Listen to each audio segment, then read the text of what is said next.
Bonjour à tous, j'espère que vous allez bien. Avant de commencer, je vais souhaiter de bonnes vacances à tout le monde qui serait en vacances pour les 2 prochaines semaines avec la construction. Donc, j'espère que vous allez bien en profiter. Mais sinon, on se voit aujourd'hui dans cette capsule pour parler de la MAPA cette semaine, plus connue aussi là, sur le nom de mise à part de l'argent. Vous avez peut-être déjà entendu parler, le mot Tristan, de cette stratégie. Surtout si vous avez participé à notre conseil retraite, là, donc notre conférence sur la retraite qu'on avait fait à Thetford Mines, on en avait parlé très brièvement. Donc aujourd'hui, on va pousser un petit peu plus là, sur qu'est-ce que la stratégie, comment ça s'applique et à qui ça s'applique également.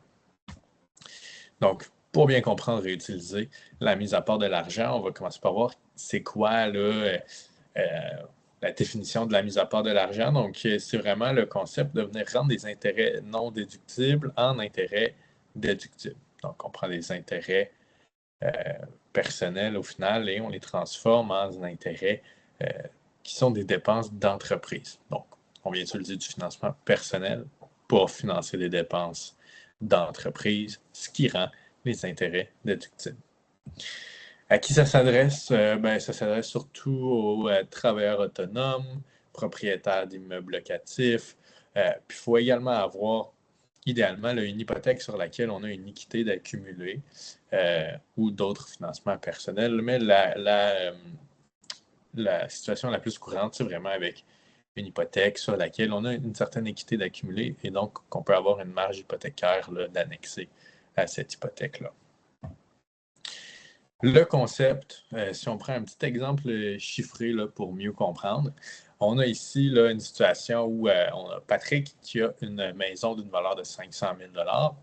La valeur de son hypothèque est de 350 000 et il a un taux de 4 sur l'hypothèque. Il y a aussi une marge hypothécaire là, de disponible, étant donné qu'il a accumulé déjà un petit peu d'équité sur la maison. Donc, il y a un 50 000 là, en marge hypothécaire. Cette portion de 50 000-là est chargée à 5,5 d'intérêt. Puis, Patrick là, est imposé au taux d'imposition marginal le plus élevé, donc 53 %. Donc ici, Patrick est travailleur autonome et il génère des dépenses d'affaires de 30 000 par année. Donc dans ce cas-ci, plutôt que de venir utiliser ses revenus de travail autonome pour payer ces dépenses-là, il va venir garder ce 30 000-là de revenus puis le mettre dans un compte là, à part. À la place, il va venir utiliser sa marge de crédit hypothécaire pour venir payer là, toutes ces dépenses d'entreprise-là. Donc, ça pourrait être des dépenses de marketing, des dépenses d'employés, etc. À la fin de l'année, il prend l'argent qui s'est accumulé là, dans son compte, donc l'argent qu'il aurait autrement utilisé pour payer ces dépenses-là, mais qu'il a conservé dans un compte à part, il vient la prendre, puis il effectue un paiement supplémentaire sur son hypothèque.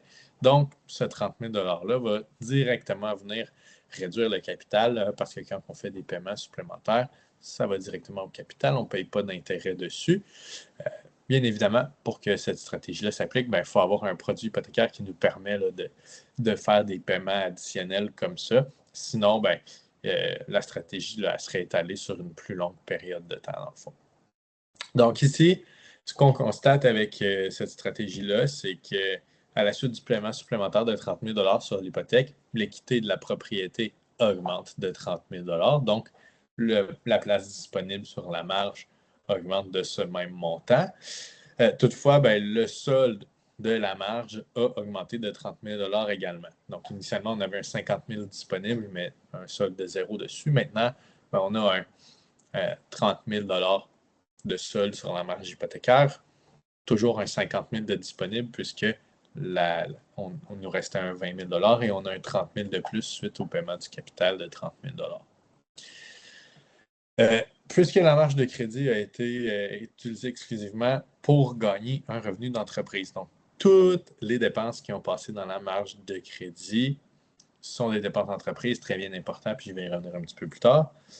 Les intérêts qui sont chargés sur cette marge-là deviennent déductibles d'impôt. Pour Patrick, qui lui est imposé à 53 %, son taux d'intérêt là, de 5,5 il vient descendre à 2,6 % lorsqu'on prend en compte l'imposition, ce qui fait en sorte que on coupe de plus de moitié le coût réel de la dette. Puis, en fait, ça fait en sorte que c'est même moins cher que le taux qui était chargé sur son hypothèque. Donc, on voit de là, ce qui est intéressant, c'est que au final, on est venu diminuer l'hypothèque de 30 000 sur laquelle on paye 4 d'intérêt pour venir augmenter la marge de 30 000 Donc, au final, le montant de financement est resté exactement le même après toutes ces transactions-là. Par contre, le taux qu'on paye sur ces 30 000 $-là est plus faible, là, 2,6 % versus le 4 % qu'on paye sur l'hypothèque. Là, ensuite de ça, ben, ça serait aussi possible à un certain moment de venir transformer la portion marge de crédit hypothécaire en hypothèque dans le but d'avoir un taux d'intérêt plus faible de base, ce qui ferait en sorte que la stratégie serait encore plus intéressante.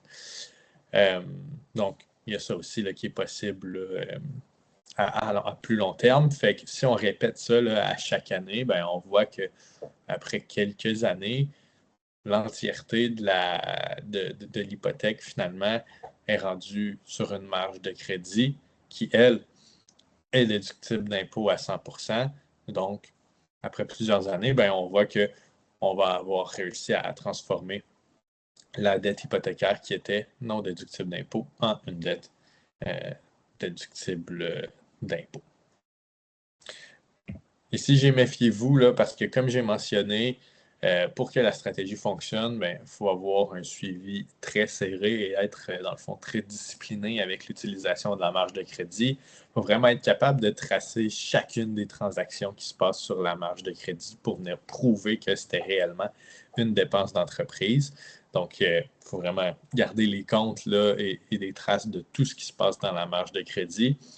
Puis, il faut éviter, évidemment, qu'il y ait des transactions personnelles là, qui aient lieu dans la marge. Donc, dès qu'il y aurait une transaction qui passerait, qu'on peut plus ou moins justifier là, que c'était une transaction d'entreprise, la marge devient contaminée, puis la stratégie tombe à l'eau.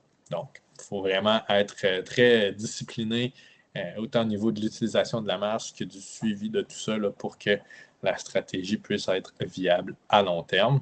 Ça, c'était juste un exemple avec un travailleur autonome, mais on peut aussi voir le même concept s'appliquer avec, par exemple, quelqu'un qui a un immeuble locatif, où au lieu d'utiliser les revenus de l'immeuble pour réinjecter dans l'immeuble, faire des travaux, etc., on garde ces revenus-là de côté, on utilise une marge de la maison et on rembourse la marge à la fin de l'année, etc. Donc, voilà, ça vous donne une petite idée du fonctionnement de la mise à part de l'argent, en espérant que ça va clarifier un petit peu plus le tout. Si jamais vous avez des questions ou si vous croyez que cette stratégie-là pourrait s'appliquer à votre dossier, ça va nous faire plaisir de regarder ça avec vous. Donc, sur ce, je vous souhaite une bonne journée.